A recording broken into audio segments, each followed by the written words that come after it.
Assalamu alaikum wa rahmatullahi wa barakatuhu. Right, so today's issue or question that we're going to be trying to resolve is the question which is to do with can I pray behind the Imam online? So online, can I pray behind the Imam? That's the question which we're going to be looking at today from a Hanafi point of view. So, when it comes to praying behind the Imam, basically normally you'd have the Imam, let's say, standing here, and then behind him you have the, what you call the followers, standing behind him. Okay, maybe you might have, let's say, 2 rows, 3 rows, 4 rows. Alright, so these are the followers praying behind the Imam, and everyone's obviously, kind of like praying in the direction of the Qibla. So you have this there. Right, so you've got these kind of rows there. Now, there are 2 main things that we have to understand. The first thing is that the Imam has to be in front, right? So he has to be in front. Right, he's got to be in front of everyone. Everyone else has to be behind the Imam. Right, that's how the salat works. So if you're in front of the Imam, your salat is not done. This is how the salat was practiced by the Prophet ﷺ, Sahaba, and that's how we know we have no evidence of them praying in front of one another. The Imam is in front. So this is basically the formation, you can say, of how salat should be prayed. So anyone who does pray wherever they are, whoever prays in front of the Imam, their salat will not be counted.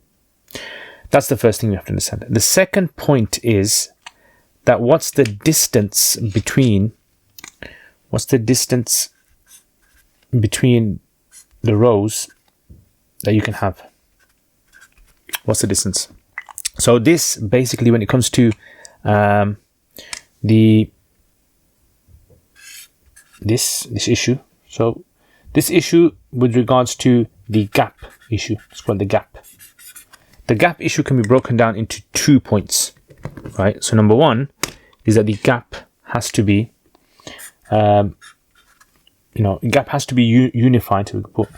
Has to be unity. But how do we explain unity? So unity is explained in 2 ways. Number 1 is the masjid. Masjid automatically creates unity. Right, so the masjid, wherever you stand in the masjid, let's say a person stands right over here, and this is all in the masjid.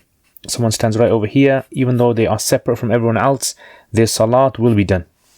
Right, because the masjid itself, it kind of unifies everyone. Whether you're on this floor, or you're on a 2nd floor, or a 3rd floor, or in the basement, doesn't really matter. All of it is counted as masjid. Right, so the masjid itself, so, if I was to, let's say, draw another diagram from here, for example, let's say this is the masjid area. Let's say the Imam is standing over here. Okay, and let's say this is 1 floor. This is another floor. This is another floor. We can go higher, etc. You get the point, I think. So as long as you are in the masjid, you can actually stand anywhere there, even the top floor, on the roof even. Right, you can actually stand because this idea of unified place, an area, location that's unified. Masjid, it kind of unifies everything. So this salat would be valid. The second is, what if it's not in a masjid? What if it's in a let's say it's outdoors or in a building, outdoors or not masjid, mosque. Right, then what? Then the scholars say there's difference of opinion now. So you have varying opinions. You have one opinion which would say that you can only have the size of one prayer mat, one musalla. Right, so the gap between there can only be the size of this, basically that size times 1. Some say no, times 2. Yeah, so as long as the gap is less than times 2. Some of them say that as long as something cannot pass through, like a small boat, small little raft or boat can pass through, then no. Some say there can't be a street, like a road in between. Some say there can't be a river in between. So you get all these opinions that Hanafis mention about this. Now, the Hanafis, some of the Hanafis have even said, like for example, a sixth opinion here, that as long as there is 40 cubits, of gap in a large structure, large building. So for example, like let's say this is a mosque, obviously, but let's say for instance someone in someone's house, I don't know, let's do with this color here. So let's say someone had a large property, large building, like a sports hall, you can say, and inside of a sports hall someone stood, imam stood here, and then someone, let's say for example, stood there, a row was there maybe, and there's a gap between them, and that gap, if you measure it, let's say it kind of works out to be like maybe 20 cubits, right? It's okay, right? Because it's all in one structure, they're very close together. So the Hanafis seem to say, well, look, as long as they're in a close environment, right, a close environment, and the onlooker looking seems as though thinks that they're all praying together, they're all linked together, then this would be valid. That's what it seems to be. So as long as they're all linked together, there seems to be a location that they all come into, right? There seems to be like a location there. Then it all seems to be fine.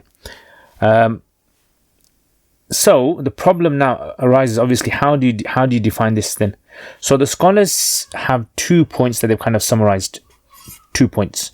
Those 2 points are, as long as you know the imam's movements, as long as you know the imam's movements, and number 2, as long as the place is unified.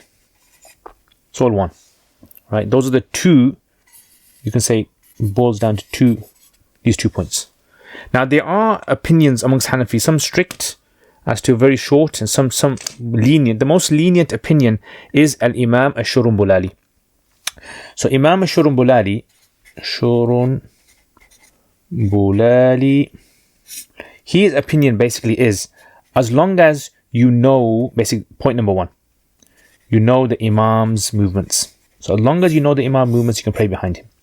Now, this does not necessarily mean that Imam Shurumbulali meant by this that wherever you are in the world, you can pray behind him because you know the movements via internet or via online live streaming. You know the imam's movements. That's fine. No, that wouldn't be the case, right? Because the concept of ittihad, of all being together, is lost, right? So therefore, Hanafi madhab does not seem to allow the idea of online praying if they are not located in the short or close proximity. So it has to be close proximity for it to be valid, and that's it basically. Yeah. So anyway, I thought I'd just explain that for you guys. Many guys are out there are asking about this prayer, and can we pray online? And so, the problem with today's is that either people are going to be living in front of the imam. I mean, the scholars have mentioned things like, let's say there's a masjid and there's a house next door. Let's say, for example, this is a house next door, right? And someone from their house wants to pray, that's allowed, as long as they know the movements of the imam, because it's still considered to be in the same vicinity, right? Same area, ittihad, like we said, unified place, that seems to be allowed. Even if you pray on your house roof, it's connected. Some have even said, even if you're like across the road in the house over there, some of them even allowed across the road if you were. But like I said, this would be, online, absolutely, it wouldn't be something that would be allowed based on that.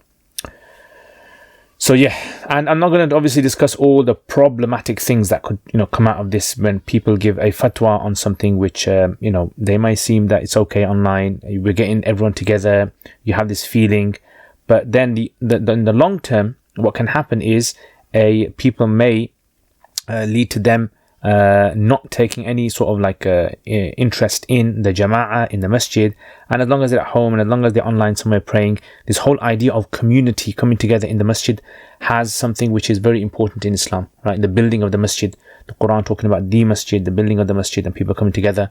This seems to be a very, very important point that Allah subhanahu wa ta'ala mentions. Anyway, Jazakumullah khair. I hope you guys have a wonderful Ramadan. And if you have any questions, please leave them in the comments. Assalamu alaikum wa rahmatullahi wa barakatuh. Jazakumullah khair, guys, for all of your support. Without your support, I wouldn't have been able to produce the videos that I've put up on my YouTube channel. And there is so much more that I really want to do. And without the support of you guys who are patrons, generously supporting this channel, I've been able to get myself a camera, which as you guys can see, the quality of this camera, a mic system, software. I've been able to hire an editor. So what do I want to do? I want to make lots and lots and lots of more videos for beginners, for intermediate, advanced in the subjects like Arabic and fiqh and hadith and tafsir and aqidah and all those other things as well. And for this to happen, again, this channel needs support. So if you guys want to become patrons and support this channel, then check out the link below. Also, if you do become patrons, you'll have access to videos that I don't put up on my normal YouTube channel. So check that out, inshallah. And there's most other perks as well that you guys can benefit from. And if you want to access this channel through social media, we've got Twitter, we've got Instagram, Facebook page, and other things as well that you can visit. So Jazakumullah khair again, guys. Thank you very much for your support. Assalamu alaikum wa rahmatullahi wa barakatuh. Jazakumullah khair for watching this video. I hope to see all of you guys. If you guys are interested, please leave us feedback, get in contact with us. Assalamu alaikum wa rahmatullahi wa barakatuh.